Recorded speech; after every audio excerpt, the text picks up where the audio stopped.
बिस्मिल्लाहिर्रहमानिर्रहीम। मुनीर भाई, ये ना हमारी गली में कोई 5-6 से छठा वाक़या है कि चोर आते हैं रात को और यहाँ से ना मोटर उतार के ले जाते हैं। ये आप माशाल्लाह आज ये मेरे घर के ये है अपना गली है इधर आजम गुसाई वाली ना दरबार रोड पे।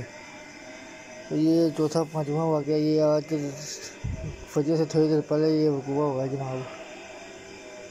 तो जो टाइम ये कोई आया तो काम दिखा के चला गया। एक यहाँ हुआ है, वो आगे भी ना मैं आपको दिखाता हूँ। आगे भी यहाँ भी एक दफ़ा हुआ था, हम दोबारा उठवाई है। और एक ये घर है, ठीक है। ये मैंने अपना पैर लगवा लिया। तो वहाँ से कोई चोर आता है और ना कार्रवाई डाल के चला जाता है।